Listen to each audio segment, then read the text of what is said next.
We start with a bold question. What if everything you've been told about self-discipline is wrong? For decades, we've been fed the idea that successful people are simply more disciplined. But here's the truth. Most people who appear disciplined are actually just working within systems that make discipline unnecessary. This episode breaks down the illusion.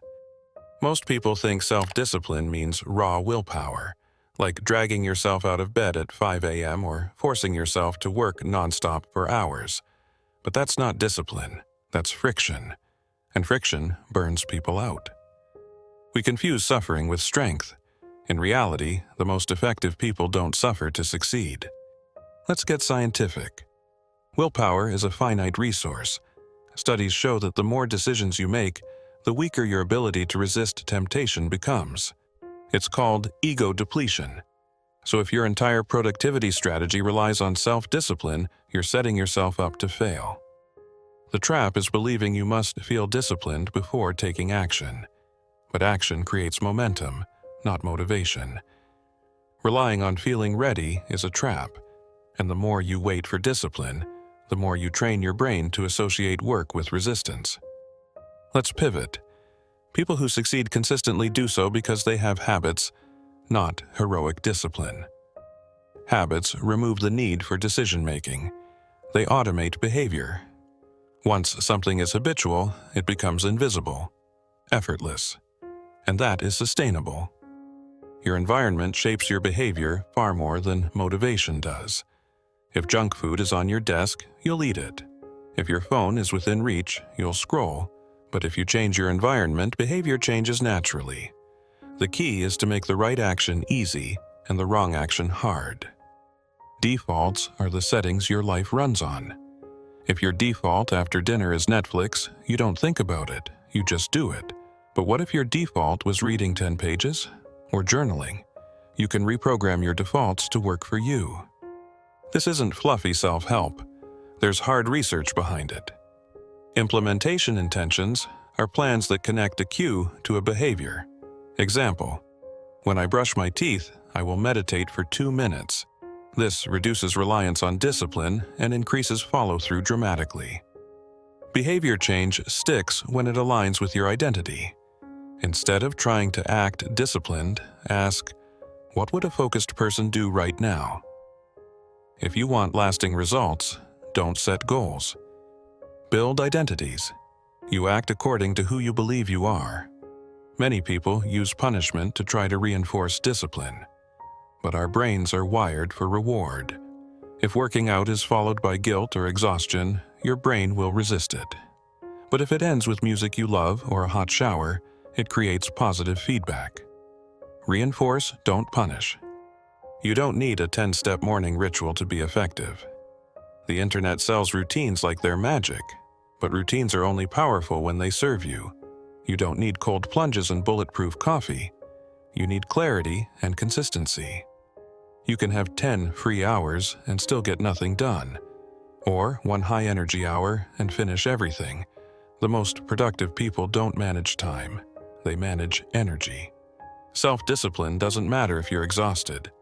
Rest is strategy, not weakness. Motivation is emotional. It fluctuates, and it's often strongest before we start, not during. Relying on motivation is like relying on weather. Instead, build systems. Systems are stable. Systems don't care how you feel.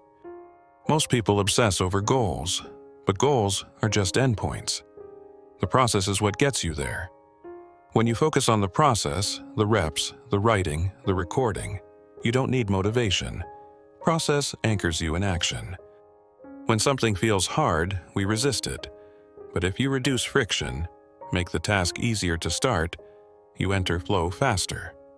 Flow is the enemy of procrastination and the ally of productivity.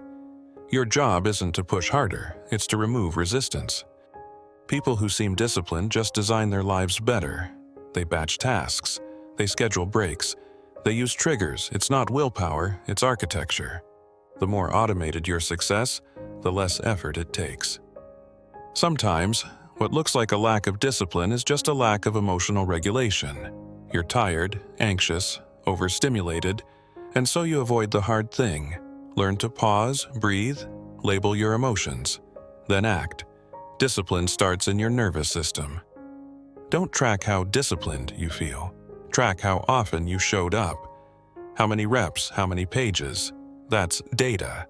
And data drives improvement. Feeling motivated is optional. Taking action is essential.